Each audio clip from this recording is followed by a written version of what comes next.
सर्वप्रथम सर्वांना श्री स्वामी समर्थ. स्वामी महाराजांच्या कृपेने तुमच्या सर्व चांगल्या इच्छा पूर्ण होत ही स्वामींचरणी प्रार्थना करते आणि आजच्या व्हिडिओला सुरुवात करते. 2 मार्च 2026 सोमवार दिवशी हुताशनी पौर्णिमा म्हणजेच फाल्गुन पौर्णिमा, होळी पौर्णिमा आलेली आहे. तर पौर्णिमा प्रारंभ होणार आहे संध्याकाळी 2 मार्चला संध्याकाळी 5:55 ही पौर्णिमा तिथी प्रारंभ होणार आहे आणि दुसऱ्या दिवशी 3 मार्च रोजी सायंकाळी 5:07 ही पौर्णिमा तिथी संपणार आहे. बऱ्याच लोकांकडून तुम्ही ऐकलेलं असेल की होळीला, यंदाच्या होळीला चंद्रग्रहण आलेलं आहे. तर नाही, चंद्रग्रहण हे 3 तारखेला धुलीवंदनच्या दिवशी असणार आहे. दुपारी 3:20 ते संध्याकाळी 6:48 असा 3.25 तासाचं हे चंद्रग्रहण असणार आहे. मोठं चंद्रग्रहण आहे, पण होळी सणावर चंद्रग्रहणाचा कुठलाही वाईट परिणाम नसून आपल्याला होळी दहन म्हणजेच प्रज्वलित होळी करायची आहे. ती 2 मार्च रोजीच करायची आहे. संध्याकाळी 6 वाजेपासून ते रात्री 9-10 वाजेपर्यंत तुम्ही अगदी आनंदाने होळीचे दहन करू शकता, पूजन करू शकता. नैवेद्य, पाणी, सर्व पूजा वगैरे आपल्याला होळीची 2 मार्चला संध्याकाळी 6 वाजेपासून रात्रीच्या 10-10:30 वाजले तुम्हाला चालेल. अगदी शुभ मुहूर्त आहे. दुसऱ्या दिवशी सूर्योदयापासून ते संध्याकाळी 6:48 चंद्रग्रहणाचे वेद नियम सर्वांनी जरूर पाळा. ज्यांना म्हणजे ज्या गर्भवती महिला असतील, अशक्त, लहान लेकरं, त्यांनी यावर्षी धुलीवंदन वगैरे नाही खेळला. तुम्ही 8 मार्चला रंगपंचमीचा उत्सव खेळला तुम्ही तरीही चालेल. बाहेर निघू नका, शांत घरात बसा. तुम्ही जर वेद नियम पाळता, मोठ्यांचं ऐकतात, तर आवर्जून गर्भवती महिला असतील, अशक्त व्यक्ती आणि ज्यांना हे चंद्रग्रहण अशुभ ठरणार आहे अशा राशीच्या लोकांनी सुद्धा आणि लहान लेकरं असतील त्यांनी सर्वांनी धुलीवंदनच्या दिवशी 3 मार्च रोजी चंद्रग्रहण लागल्यावर घरात बसा. थोडे का होईना वेद नियम पाळले तर काही बिघडत नाही. शांत बसा, नामस्मरण करा. तुम्ही ज्या देवांना, इष्टदेवतांना मानतात त्या देवांचं पूजन करा. जप, तप, ध्यान, नामस्मरण एवढ्या गोष्टी केल्या. तुम्ही देवपूजा करू शकता, स्नान करू शकतात. या काळात सर्व म्हणजे आपण जर देवांची सेवा केली तर 1000 पटीने आपल्याला पुण्यफळ मिळत असतं. आणि जे मंत्र, स्तोत्र आपण या ग्रहणाच्या काळात आपण बोलतो, पठण करतो ना, तर उजळून निघतात असं म्हटलं जातं. म्हणून या वेळात, या काळात, चंद्रग्रहणाच्या काळात 3.25 तासाचं हे मोठं चंद्रग्रहण आलेलं आहे. तर 3 मार्च रोजी दुपारी 3:20 ते संध्याकाळी 6:48 हे असं चंद्रग्रहण असणार आहे. 3 तारखेला सकाळी सूर्य उगवण्यापासून ते संध्याकाळपर्यंत या चंद्रग्रहणाचे वेद नियम सर्वांनी जरूर पाळायचे आहे. तर होळी पौर्णिमा म्हणजेच हुताशनी पौर्णिमा, फाल्गुन पौर्णिमा या दिवशी आपण होलिका उत्सव साजरा करतो. तर हा सण कसा साजरा करतात?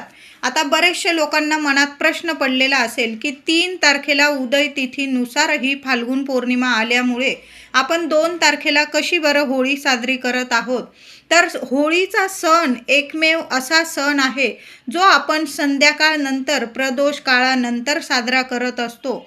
तर होळी पौर्णिमा ही 5:55 2 तारखेला 5:55 ही पौर्णिमा तिथी संध्याकाळी प्रारंभ होणार आहे आणि 3 मार्च रोजी संध्याकाळी 5:07 ही पौर्णिमा ही समाप्त होणार असल्यामुळे आपल्याला प्रदोष काळात 2 तारखेला 2 मार्च 2026 सोमवार दिवशीच होळीचं दहन करायचं आहे, उत्सव साजरा करायचा आहे. आणि तसं पण 3 तारखेला हे चंद्रग्रहण आल्यामुळे आपल्याला 2 तारखेलाच होळीचा सण साजरा करायचा आहे. तर हा सण अगदी शास्त्रानुसार पारंपरिकरित्या कसा साजरा करावा? तर या दिवशी अंगणातील थोडी जागा सारवून घ्यायची आहे. तुम्हाला जिथं होळी साजरी करायची आहे ती जागा थोडीशी सारवून घ्यायची आहे. त्याभोवती रांगोळी काढून घ्यायची. मध्यभागी शेणाच्या गोवऱ्या, त्यात एरंडाची फांदी लावली जाते, म्हणजे एरंडाचा एक दांडा उभा केला जातो. त्याच्या भोवती लाकडे गोवऱ्या रचल्या जातात. त्याची पूजा करायची. पुरणपोळीचा नैवेद्य दाखवायचा. त्याचबरोबर सगळे गाव मिळून गोवऱ्या लाकडे गोळा करून तुम्ही सार्वजनिक ठिकाणी होळीसुद्धा करू शकता. तिची सर्वांनी मिळून पूजा करावी. नंतर त्यात प्रत्येक कुटुंबाने एक नारळ जरूर अर्पण करायचा. आता नारळ अर्पण करताना कसा करायचा? महिलांनो, दादांनो, आपल्या घरातून एक नारळ घ्यायचा आहे आणि शेंडी आपल्या घरात आली पाहिजे, म्हणजे हातांच्या वर आली पाहिजे. अशा दोन्ही हातात तो नारळ पकडायचा. आपल्या घराच्या शेवटच्या खोलीपासून तो नारळ पकडायचा दोन्ही हातात. हा उपाय, ही सेवा महिला करू शकतात, पुरुष दादा करू शकता, कुणीही केली तरीही चालेल. तो नारळ घ्यायचा. मनात तुमच्या ज्या इच्छा असतील, ज्या समस्या असतील, भगवान श्री हरी विष्णूंना तुम्हाला सांगायच्या आहे.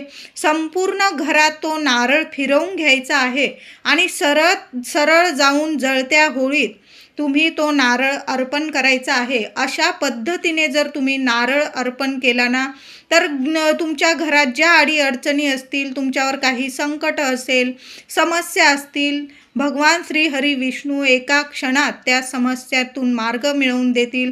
सर्व समस्या नष्ट होईल. जसा जसा तो नारळ होळीत जळतो तशा तुमच्या सर्व समस्या नष्ट होतात, जळून खाक होतात. म्हणून प्रत्येकाने होळी पौर्णिमेला म्हणजेच होळीत एक नारळ जरूर अर्पण करावा. आता होळी का साजरी केली जाते बरं? छोटीशी कथा सांगते. हिरण्यकश्यपूचा मुलगा भक्त प्रल्हाद हा विष्णूंचा, भगवान श्री हरी विष्णूंचा लाडका भक्त होता. हिरण्यकश्यपूने त्यांचा छळ केला. प्रल्हादाने श्रीकृष्णांचे नाव घेऊ नये म्हणून हिरण्यकश्यपूने त्याला उंच कड्यावरून खाली फेकून दिले, खाली टाकले, उकळत्या तेलाच्या कढईत टाकले. तरीही भक्त प्रल्हादावर त्याचा काही एक परिणाम झाला नाही. तो तसाच्या तसा राहिला. शेवटी हिरण्यकश्यपूची बहीण म्हणाली, मला वर लाभल्यामुळे, मला आशीर्वाद लाभल्यामुळे अग्नीपासून मला कोणतेही भय नाही. मी जळणार नाही कधीच. मी प्रल्हादाला घेऊन अग्नीत बसते. त्याप्रमाणे हिरण्यकश्यपूची बहीण हुंडा प्रल्हादाला मांडीवर घेऊन अग्नीत बसली. सभोवती गोवऱ्या रचून पेटवले गेले. पण काय आश्चर्य, वर मिळालेली हुंडा अग्नीत जळून भस्म झाली, तर भक्त प्रल्हाद मात्र अग्नीतून सुखरूप बाहेर आला. जे वाईट होते ते जळून गेले, जे अस्सल होते ते तापवून शुद्ध बनले. प्रल्हादाची जणू ही अग्नी परीक्षाच होती. त्याच प्रसंगाची आठवण म्हणून होळी पेटवली जाते. बघा, होळीत जे वाईट आहे ते जळून खाक होतं आणि सत्याचाच विजय होतो. म्हणून होळीच्या दिवशी नक्की मनोभावे महिलांनो, दादांनो, पूजा करा. हळदी, कुंकू, फुलं, अक्षता वाहून होळीची पूजा करा. महिलांनो, एक दिवा मुलांची प्रगती व्हावी, मुलांवर कसलंही अकाली संकट येऊ नये म्हणून होळीजवळ तुम्ही एक दिवा लावू शकता. होळीची नीट पूजा करायची आहे. पाणी फिरवून तुम्हाला 3 प्रदक्षिणा घाला, 5 घाला, 7 घाला. होळीला पाणी फिरवून प्रदक्षिणा जरूर घाला. मुलांकडून सुद्धा ही सेवा करून घ्या. मनोभावे होळीला नमस्कार करायचा आहे आणि कुटुंबाकडून एक नारळ होळीला जरूर अर्पण करायचा आहे. आता होळीच्या दिवशी आपल्याला काही उपाय, तोडगे जरूर करायचे आहे. महिलांनो, दादांनो, जरूर करा. जे काही मागे संकट असेल, पीडा असेल, अडचणी असेल, संपूर्ण नष्ट होईल. होळीच्या पवित्र अग्नीत सगळ्या अडचणी संपून जातील, नष्ट होईल, जळून खाक होईल. कुणी शत्रू वगैरे विनाकारण त्रास देत असेल, नजर बाधा लावत असेल, काही बाहेरील बाधा वगैरे करण्याचा तुमच्यावर प्रयत्न करत असेल, जळून खाक होईल आणि भगवान श्री हरी विष्णूंची भरभरून कृपा होईल. असे काही उपाय आणि तोडगे जरूर करायचा आहे. तर होळी पौर्णिमा जरी संध्याकाळी प्रारंभ होणार आहे, तरी पण सकाळपासून उपाय तोडगे जरूर करा. तर होळी पौर्णिमेला लवकर उठायचं आहे आणि आंघोळीच्या पाण्यात, अगदी लहान लेकरांपासून सगळ्यांनी हा उपाय करा. आंघोळीच्या पाण्यात थोडंसं गंगाजल टाका, थोडंसं गोमूत्र टाका, थोडंसं खडं मीठ टाकायचं आहे आणि बारीकसा खडा तुरटीचा टाकायचा आहे. तुरटी इतकी प्रभावी असते की सगळी नकारात्मकता खेचून घेण्याची ताकद तुरटीमध्ये आहे आणि तुमचा चंद्र मजबूत बनवेल. तुरटी तुमचा शुक्र ग्रह मजबूत बनवेल आणि ज्याचा चंद्र शुक्र गुरु ग्रह मजबूत असतो त्याला या जगात लक्ष्मी मातेकडून सर्व काही इच्छित फलप्राप्ती होते. म्हणून या दिवशी होळी पौर्णिमेला सकाळीच हे आंघोळीचा उपाय जरूर करा. राहून गेला तर तुम्ही दुसऱ्या दिवशी 3 तारखेला सुद्धा याच वस्तू थोडं खडं मीठ, गंगाजल, तुमच्याकडं गोमूत्र असेल जरूर टाका आणि थोडंसं बारीकसा खडा तुरटीचा आवर्जून टाका. कितीही मोठा शत्रू असेल तुम्हाला विनाकारण त्रास देत असेल तुरटी या वस्तू पाण्यात टाकताना भगवान श्री हरी विष्णूंचं तुम्हाला नामस्मरण करायचं आहे आणि मग आंघोळीचा उपाय करायचा आहे. लहान लेकरांना सुद्धा तुम्ही उपाय करू शकता. हा महिलांनो, होळीच्या दिवशी आणि दुसऱ्या दिवशी चंद्रग्रहण आहे त्या दिवशी सुद्धा एक पवित्र पाणी आपल्या घरात दारात शिंपडून द्यायचं आहे. काय करायचं आहे? आंघोळीनंतर हा उपाय करा. थोडंसं पाणी घ्यायचं आहे, चिमूटभर हळद टाकायची आहे, गोमूत्र टाका, गंगाजल टाका, गुलाबजल टाका. या सर्व वस्तू तुम्हाला लागणारच आहे आणि या सर्व वस्तू आपल्याकडं हव्याच आहे. तर या सर्व वस्तू पाण्यात टाकायचं आहे. एक कापराची वडी बारीक करून टाकायची आहे. सर्व पाण्यात मिक्स करा. हळद, गोमूत्र, गुलाबजल, गंगाजल, कापूर वडी या सर्व वस्तू पाण्यात मिक्स करायच्या, 5ही वस्तू. आणि ते पाणी तुम्हाला तुमच्याकडं स्प्रे बॉटल असेल किंवा हाताने जरी तुळशी पत्राने शिंपडून दिलं तरीही चालेल. ओम नमो भगवते वासुदेवाय नमः या मंत्राचा जप सर्वांनी करा. नाही काही जमलं ना, भगवान श्री हरी विष्णूंचा जप करा. कितीही संकटात असाल त्यातून बाहेर काढतील तुम्हाला भगवान श्री हरी विष्णू आणि माता लक्ष्मीची कृपा होणार आहे आपल्यावर. म्हणून मंत्र जप चालूच ठेवायचे आहे दोन्ही दिवस, होळीच्या दिवशी सुद्धा आणि चंद्रग्रहणाच्या दिवशी सुद्धा मंत्र जप चालूच ठेवायचे आहे. आणि हे पाणी महिलांनो 2-3 वेळा शिंपडावं लागलं ना तुम्हाला चालेल. होळीच्या सकाळी शिंपडा, संध्याकाळी शिंपडा. पुन्हा दुसऱ्या दिवशी 3 तारखेला चंद्रग्रहण लागणार आहे, वेद लागणार आहे. ते वेद लागताबरोबर जरी तुम्ही पाणी शिंपडून दिलं घरात चालेल. आणि जेव्हा चंद्रग्रहण संपणार आहे ना संध्याकाळी 3 तारखेला संध्याकाळी 6:48 तेव्हा सुद्धा आपल्या घरात तुळशी पत्राने थोडं थोडं हे पाणी शिंपडून द्या. नावाला सुद्धा तुमच्या घरात कुठली नकारात्मकता उरणार नाही. तुमच्या घरात सकारात्मकता येईल, दैवी अनुभव येतील. म्हणून तुळशीचा हा उपाय म्हणजे तुळशी पत्राने हे पवित्र पाणी घरात जरूर शिंपडा. होळीला, धुलीवंदनला तुळशीला हात लावू नका. तुम्ही आता पूजा वगैरे करण्यासाठी हात लावू शकता. काही महिला म्हणतील मग हातच लावायचं नाही का? तर अशा गोष्टी नाही. हात लावा, पाणी टाका, पाणी अर्पण करा, तुपाचा दिवा लावा, हळदी कुंकू फुलं वाहून तुळशी मातेची पूजा करा. पण तुळस तोडू नका. तुळशीचे उपाय वगैरे करण्यासाठी आता ग्रहण आहे, आपण पाण्यात जेवणात तुळस तर टाकणारच आहोत. म्हणजे आपल्याला जेवण किंवा पाणी आपल्याला टाकून द्यावं लागणार नाही. ग्रहणाचे कुठलेही परिणाम आपल्या जेवणावर पाण्यावर होणार नाही. म्हणून तुळस तर आपल्याला लागणारच आहे. आणि होळीला तर आपण भगवान श्री हरी विष्णूंना तुळस अर्पण करणारच आहोत. तर तुळशीची व्यवस्था आधीच करून ठेवा. आधीच तुळस तोडून ठेवायची आहे. नाही तर तुम्ही फुलवाल्या दादांकडून विकत आणली तरीही चालेल. होळीला सोमवार आलेला आहे. महादेवांच्या मंदिरात अगदी रात्रीच्या 7-8 वाजेपर्यंत गेलात ना तुम्ही, 2 मार्चला प्रदोष काळानंतर अगदीच्या रात्री 8 वाजेपर्यंत जरी गेलात तुम्ही तरीही चालेल. पण महादेवांना अभिषेक जरूर करा. साध्या पाण्याने सुद्धा महादेव भोलेनाथ इतके प्रसन्न होतात की आपली झोळी भरभरून देतात. होळी पौर्णिमेला महादेवांची ही सेवा सर्वांनी जरूर करा. महादेवांना अभिषेक करा. एक का होईना बेलाचं पान अर्पण करा, पांढरी फुलं अर्पण करा. तिथून घरी येताना सुद्धा तीर्थ जलाधारीचे इथून थोडंसं तीर्थ घरी घेऊन यायचं आहे आणि प्रत्येकाने थोडं थोडं तीर्थ जरूर प्यायचं आहे. कसलेही वाईट म्हणजे तुमच्या आयुष्यात जे काही वाईट असेल, नकारात्मकता असेल, संपूर्ण नष्ट होईल आणि दोन्ही तिन्ही देवतांची आपल्यावर कृपा होणार आहे. होळी सण तर भगवान श्री हरी विष्णूंचाच आपण मानत असतो. या दिवशी भगवान श्री हरी विष्णूंची सेवा तर आपण आपण करतो, पण होळी सण भगवान भोलेनाथांची सेवा करून आपल्याला साजरा करायचा आहे. म्हणून महादेवांच्या मंदिरात जरूर जा. महिलांनो, दादांनो, महादेवांच्या शिवपिंडीजवळ एखाद्या कोपऱ्यात आपल्या दिव्यामुळे कुणाला त्रास होणार नाही अशा कोपऱ्यात एक तुपाचा दिवा जरूर लावून या. गाईच्या तुपाचा दिवा जरूर लावून यायचा आहे. त्या तुपाच्या दिव्यात एक कापराचा तुकडा, अगदी बारीक जरी टाकला ना चालेल, पण एक कापराचा तुकडा जरूर ठेवून आणि मग तो दिवा प्रज्वलित करा. तुमच्या ज्या इच्छा असतील त्या बोलून घ्या आणि महादेवांसमोर एक दिवा जरूर प्रज्वलित करा. आता होळीची पूजा करण्या अगोदर महिलांनो, तुळशीजवळ दिवा लावतच असतो आपण संध्याकाळी, तर एक चौमुखी दिवा तुम्हाला मुख्य दाराशी सुद्धा लावायचा आहे आणि मग बाहेर जाऊन तुम्हाला होळी मातेची पूजा करायची आहे. तर एक मातीची पंती जरी घेतली तरीही चालेल. त्यात दुहेरी वात टाकायची आहे, लांब वात टाकायची आहे. अशा 4 वाती टाका. जे तेल देवांसाठी दिव्यांसाठी वापरतात ते तेल टाका. एखाद्या कागदावर, एखाद्या ताटलीत तो दिवा ठेवायचा आहे. माता लक्ष्मीचं नामस्मरण करा.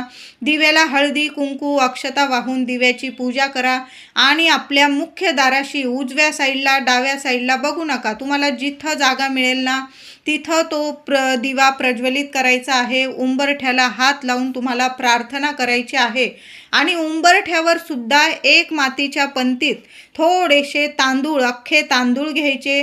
त्यात 5 लवंग चांगल्या फुलाच्या बघून घ्या. थोडीशी पिवळी मोहरी असेल तर पिवळी मोहरीची मुठभर ठेवा आणि 2 कापराच्या वड्या ठेवायच्या आहे. कोपऱ्यात ठेवा, कुणाचा पाय लागणार नाही अशा ठिकाणी. आणि मग तुम्हाला होळीची पूजा करायला जायचं आहे. कळालं असेल माझ्या सर्व मैत्रिणींना. एक चौमुखी दिवा दाराशी लावा आणि आपल्या उंबरठ्यावर मातीच्या पंतीत थोडे तांदूळ, 5 लवंग, 1-2 कापराच्या वड्या आणि थोडीशी पिवळी मोहरी या वस्तू ठेवून मग होळीची पूजा करायला जा. होळी मातेची पूजा करून आल्यानंतर घरात तुम्ही याल तर तेव्हा आपल्या उंबरठ्यावर या वस्तू तुम्हाला जाळून टाकायच्या आहे. खूप शुभ परिणाम तुम्हाला तुमच्या आयुष्यात दिसून येतील. मुलाबाळांना काही अडीअडचणी असतील, घरात मुलं मोठी झालेली आहे, मग मुलगा असो मुलगी असो, लग्नकार्यात अडीअडचणी येतात, शिक्षणात नोकरीत अडीअडचणी येतात, तुम्ही जे कष्ट घेताय त्यात अडीअडचणी येत आहे, पैसा घरात येत नाही, पैसा टिकत नाही, आरोग्य नीट नाही, कुठलीही तक्रार तुम्हाला राहणार नाही. सर्व तुमच्या म्हणजे मनातल्या इच्छा पूर्ण होणारा हा उपाय आहे. होळीची पूजा करण्या अगोदर उंबरठ्यावर या वस्तू ठेवा आणि होळीची पूजा करून आल्यानंतर त्या वस्तू उंबरठ्यावर येण्या जाण्याच्या रस्त्यात उंबरठ्यावर जाळून टाकायच्या आहे. 2 मिनटं कुणाला ये जाय करायला लावू नका. त्या वस्तू जाळून टाकायच्या आहे. नंतर त्या वस्तू तुम्ही निर्माल्यात टाका. पुन्हा ती पंती तुम्ही वापरू शकतात. सुंदर उपाय आहे. अनुभव नक्की येईल सोन्यासारखे तुम्हाला. महिलांनो, करून तर बघा. होळी पौर्णिमेला माता लक्ष्मी आपली कुलस्वामिनी असेल, तुम्ही त्या फोटो असेल माता लक्ष्मीचा किंवा तुमच्या कुलस्वामिनीचा, श्रीयंत्र असेल, टाक असेल, त्यावर कुंकुमार्चन जरूर करा. उद्या फाल्गुन पौर्णिमा म्हणजेच होळी पौर्णिमा, वर्षाची मोठी पौर्णिमा आहे. एक हळदीचं स्वस्तिक घरात या ठिकाणी महिलांनो जरूर काढायचं आहे. तर काय करायचे आहे, थोडीशी हळद घ्यायची आहे. देवांना जी हळद वापरतो ती हळद घ्यायची. त्यात थोडंसं गोमूत्र टाका, थोडंसं गुलाबजल टाका, नसेल साधं पाणी जरी टाकलं तुम्ही चालेल. आणि एक स्वस्तिक मुख्य दरवाजावर काढायचा आहे तुम्हाला. दरवाजा स्वच्छ पुसून घ्या. आधीचं स्वस्तिक असेल तुम्ही ते काढून टाकलं, पुसून टाकलं आणि नवीन स्वस्तिक काढलं, अतिशय उत्तम. लक्ष्मी प्राप्ती, धनप्राप्तीसाठी हा उपाय अतिशय महत्त्वाचा आहे. हळद श्रीहरी विष्णूंना खूप प्रिय आहे आणि जेव्हा पौर्णिमेला आपण असं मुख्य दरवाजावर स्वस्तिक काढतो हळदीने तर खूप प्रभावी ठरतं. घरातल्या पैशांच्या समस्या संपून जातील. आता हे हळदीचं स्वस्तिक असंच काढू नका महिलांनो. ओम श्रीम नमः, ओम श्रीम नमः या मंत्राचा जप करत करत तुम्हाला हळदीचं स्वस्तिक आपल्या मुख्य दरवाजावर काढायचं आहे. उद्या आवर्जून आपल्या मुख्य उंबरठ्यावर सुद्धा हळदीचं लेपन करायचं आहे. हळदीचं लेपन करताना सुद्धा माता लक्ष्मीचा हाच बीज मंत्र म्हणायचा आहे. ओम श्रीम नमः, ओम श्रीम नमः. हळदीचं स्वस्तिक तुम्ही गॅस ओट्याच्या भिंतीवर, गॅसवर, तुमच्या देवघरात, तुमची तिजोरी असेल, कपाट असेल, मुलं जिथं अभ्यास करता, अशा सर्व ठिकाणी तुम्ही या पौर्णिमेला हळदीचं स्वस्तिक जरूर काढा. हळदीचं स्वस्तिकाने आपल्या घरातली जी नकारात्मकता असते आणि पैशांच्या ज्या समस्या असतात ना, रात्रीतून नष्ट होतात. गरिबी संपते, दुःख दारिद्र्य संपतं. घरात अलक्ष्मीचा वास असेल, विनाकारण कटकटी होत असेल, पैशांविषयी अडचणी असेल, आरोग्याविषयी अडचणी असतील, पैसा येतो आणि निघून जातो, अशा गोष्टी जर घरात घडत असतील ना, तर उद्या आवर्जून हळदीचं एक स्वस्तिक मुख्य दरवाजावर काढा. आणि तुम्हाला बाकी ठिकाणी मी सांगितलंच, त्या ठिकाणी सुद्धा तुम्ही एक स्वस्तिक काढू शकता. स्वस्तिक तेव्हाच पूर्ण होतं जेव्हा स्वस्तिकच्या आजूबाजू आपण 2-2 रेषा देत असतो. तर अशा पद्धतीने छान असं हळदीचं स्वस्तिक काढायचं आहे. आणि विड्याच्या पानांचा सुद्धा उद्या उपाय करायचा आहे. संध्याकाळी जेव्हा होळी पेटवतील तुमच्या घराजवळ, तेव्हा आपण एक नारळ तर अर्पण करणारच आहोत. त्याचबरोबर 2 विड्याची पानं घ्यायची आहे देठाची बघून. त्यावर तुम्हाला 5 किंवा 7 बत्तासे ठेवायचे आहे. 5 ठेवले तरीही चालेल. त्याचबरोबर त्या विड्याच्या पानांवर तुम्हाला 2 लवंग ठेवायचे आहे. आता तुमच्याकडं बत्तासे नसतील तर हा उपाय थांबवू नका महिलांनो. 2 विड्याची पानं घ्यायची, त्यावर 2 फुलाच्या लवंग घ्यायच्या आहेत. त्या लवंग तुम्ही आधीच जरी गाईच्या तुपात बुडवून ठेवल्या तरीही चालेल. नाही बुडवता आल्या तर 2 लवंग ठेवा. एखादा गुळाचा खडा किंवा चिमूटभर साखर त्या विड्याच्या पानांवर ठेवायची आहे. तुमच्या मनातली इच्छा बोलायची आहे. दोन्ही हातात ते विड्याचं पान घ्या, त्यावर त्या वस्तू नीट ठेवा आणि तुमची इच्छा बोलून, तुमच्या समस्या बोलून ती विड्याची पानं तुम्हाला होळीत प्रज्वलित करायची आहे. सुंदर अनुभव देणारी सेवा आहे. सर्वांनी करा. फक्त 2 विड्याची पानं लागणार आहे, पण कायमचं दुःख दारिद्र्य दूर करेल. काळजी चिंता असेल, घरात काही अडचणी असतील, घरात मंगल कार्य घडत नसेल, तर उद्या आवर्जून हळदीचं स्वस्तिक घरात जरूर काढा. 5 आंब्याची पानं जर असतील तुमच्याकडं तर डहाळी किंवा तोरण लावता आलं. होळी पौर्णिमा आहे, मोठी पौर्णिमा आहे. मुख्य दाराला 5 आंब्याची पानं जरूर लावा. आंब्याच्या पानांना सुद्धा थोडीशी चिमूटभर हळद कुंकू लावा. माता लक्ष्मीनारायणांचं नामस्मरण करा आणि आपल्या मुख्य दारावर सुद्धा तोरण लावा. हळदीचं स्वस्तिक काढा. शुभ मंगल गोष्टी तुमच्या घरात घडून येतील. आणि हे तुम्हाला मी विड्याच्या पानांचा जो उपाय सांगितलेला आहे तो आवर्जून करायचा आहे. आता एक सुंदर उपाय सांगत आहे. काही त्रास असेल, बाधा असेल, नजर बाधा असेल, आरोग्याविषयी खूप तक्रारी आहे किंवा कुठल्या कामात तुम्हाला यश मिळत नाही, नोकरीला असाल, कुणी शत्रू त्रास देत असेल, म्हणजे वरचे अधिकारी वगैरे तुम्हाला विनाकारण तुम्ही कष्ट घेताय पण त्याचं फळ तुम्हाला मिळू देत नाही, किंवा कुणीही तुम्हाला विनाकारण त्रास देत असेल, तर काय करायचं आहे? पांढऱ्या कागदावर लाल शाईने, लाल रंगाच्या पेनाने तुमचा जो त्रास आहे, संकट आहे, त्या कागदावर लिहा किंवा त्या शत्रूचं नाव त्या कागदावर लिहायचं आहे.